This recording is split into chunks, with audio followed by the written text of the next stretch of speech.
آج ہم رمضان المبارک کے عین درمیان میں کھڑے ہیں۔ 15 روزے گزر چکے ہیں۔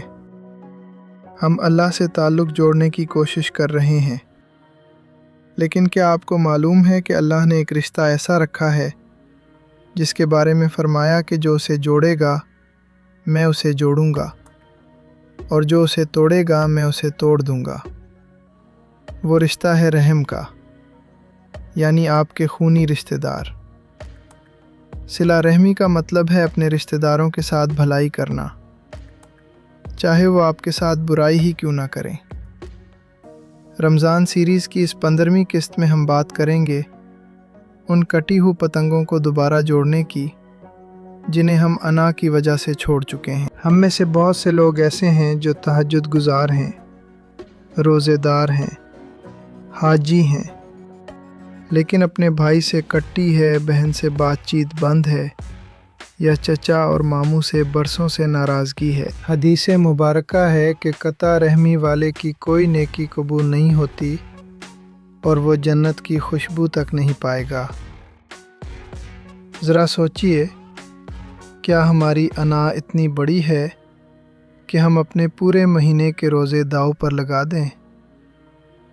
رمضان تو دلوں کو نرم کرنے آیا ہے۔ اگر اللہ ہمیں ہمارے پہاڑ جیسے گناہوں کے باوجود معاف کر سکتا ہے تو کیا ہم اپنے بھائی کی ایک غلطی معاف نہیں کر سکتے؟ صلہ رحمی یہ نہیں کہ جو آپ سے ملے آپ اس سے ملیں، بلکہ اصل صلہ رحمی یہ ہے کہ جو آپ سے کٹ جائے آپ اسے جوڑیں۔ اگر آپ چاہتے ہیں کہ آپ کے رزق میں برکت ہو اور آپ کی عمر لمبی ہو تو اس کا سب سے آسان نسخہ صلہ رحمی ہے۔ اللہ کے رسول نے فرمایا کہ جو شخص یہ چاہتا ہے کہ اس کا رزق کشادہ کیا جائے وہ اپنے رشتہ داروں کے ساتھ صلہ رحمی کرے۔ اکثر رشتوں میں دراڑیں چھوٹی چھوٹی باتوں پر آتی ہیں، جائیداد کا جھگڑا، زبان کی تلخی یا کسی تقریب میں نہ بلایا جانا۔ شیطان ان باتوں کو ہوا دیتا ہے تاکہ آپ کا رحم کا رشتہ ٹوٹ جائے۔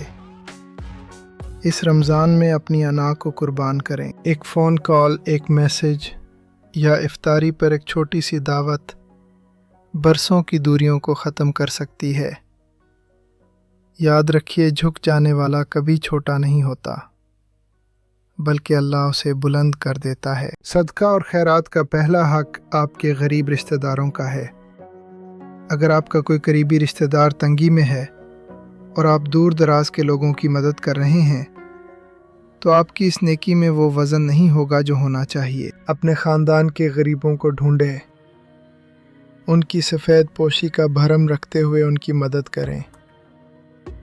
صلہ رحمی صرف پیسوں سے نہیں ہوتی، بلکہ بیمار پرسی کرنا، دکھ سکھ میں شریک ہونا اور دل میں ان کے لیے خیر خواہی رکھنا بھی صلہ رحمی ہے۔ جب ایک خاندان متحد ہوتا ہے تو وہاں اللہ کی رحمت کا سایہ ہوتا ہے۔ آج کا دن صلح کا دن بنائیں۔ اپنے موبائل کے کانٹیکٹ لسٹ میں وہ نام ڈھونڈیں جن سے آپ کی بات بند ہے، ان کو ایک رمضان مبارک کا میسج کر دیں یا کال کر کے حال پوچھ لیں۔ پہل کرنے والے بنیں، اللہ آپ کو اجر عظیم دے گا۔ کل کی قسط میں ہم بات کریں گے اس عبادت پر جو راتوں کا سکون بدل دیتی ہے، یعنی تہجد کی لذت اور سحری کے انوکھے لمحات۔